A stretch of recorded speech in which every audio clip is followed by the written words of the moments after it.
हाणे हिकु नबी करीम सल्लल्लाहु अलैहि वसल्लम जो मौजूदो नंढे हूंदे जो आहे उहो ॿुधायूं था त जीअं हिकिड़े दफ़े हज़रत अबू तालिब फरमायो त मां हाणे वञा थो कंहिं जाइ ते सियाह सफ़र ते वञा थो त नंढड़े मोहम्मद मुस्तफ़ा सल्लल्लाहु अलैहि वसल्लम खे बि नंढे हूंदे खां पाण सां गॾु खयईं।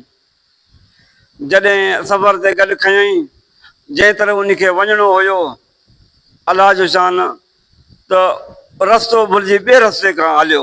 उन रस्ते में पंधु सफ़र घणो तइ करिणो हुजे त इन जो हज़रत अबू तालिब जेको पाण सां गॾु सामान खयो हो सफ़र में पाणी राशन उहो ख़तमु थी वियो ऐं घणे पंध खां पोइ टे बि अची वरायोसि। हाणे पाणी बि कोन आहे जो पीऊं ऐं पंधु बि मंज़िल बि घणो आहे।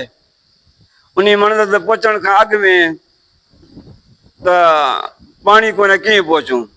पोइ पाण फरमायाईं त ए नंढड़ा प्यारा भाइटा हाणे मुंहिंजी मोकिलणी आहे त सफ़र ते पहुचण खां अॻु में मां पाणी खां बग़ैर पहुची नथो सघां। पाणी मां वटि ख़तमु आहे, राशन पाणी पाण वटि ख़तमु थी चुको आहे।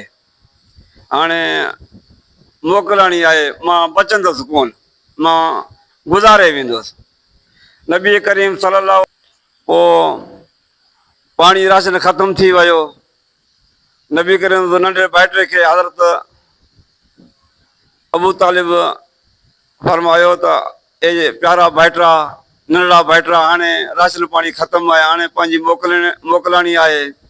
मुंहिंजा निड़ी वग़ैरह ख़ुश्क थी विया आहिनि। हाणे मां उन मंज़िल ते पहुची नथो, पंधु परे आहे, रस्तो भुलिजी ॿिए तरफ़ आयासीं। हाणे तइ करण जे लाइ बि पाण वटि राशन पाणी हुजे, लेकिन एतिरो राशन पाणी आहे कोन, मंज़िल घणो आहे। ईअं कंदे कंदे नबी करीम सल्लल्लाहु अलैहि वसल्लम खे चवंदो हलियो पियो। कुझु देरि खां बाद नबी करीम सल्लल्लाहु अलैहि वसल्लम उठ मुबारक तां टपो ॾेई हेठि लथो, पंहिंजे सॼो पेर खणी खुड़ी सां लत मारियईं त चश्मो जारी थी पियो ज़मीन मां। पंहिंजे चाचे खे फरमायईं त ए चाचा तोखे घुर्ज पाणी जी आहे न, पाणी जे करे तव्हां चओ था त हाणे मुंहिंजी आख़िरी मुलाक़ात आहे तव्हां सां। हे पाणी तव्हांजे लाइ खोड़ आहे, पाण पीओ बि सही ऐं पंहिंजो खलियूं सांधारियूं बि भरियो ऐं पंहिंजो टे उञ लाहियो। पोइ हज़रत अबू तालिब उठ खे विहारियो ऐं पाणी पीतई, ॾाढो ख़ुशि थियो। मुस्लमान भाइरो त नबी करीम सल्लल्लाहु अलैहि वसल्लम नंढे हुते खां अज़मत वारो आहे। अलाह तबारक व तआला हिन जान में मोकिलियो नबी करीम सल्लल्लाहु अलैहि वसल्लम खे ताक़त सां मोकिलियो आहे, कमज़ोर करे न मोकिलियो आहे।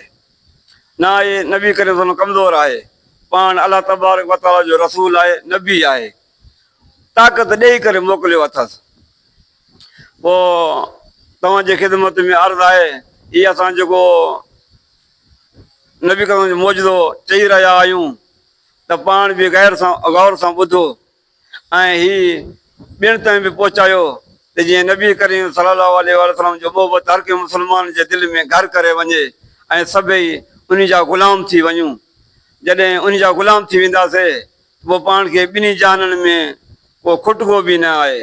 तंहिंजे करे आशिक़ चवंदा आहिनि, जिसके दिल में है इश्क़ मोहम्मद उसको दोज़ख का खुटका नहीं है, जिसके दिल में है इश्क़ मोहम्मद उसको दोज़ख का खुटका नहीं है।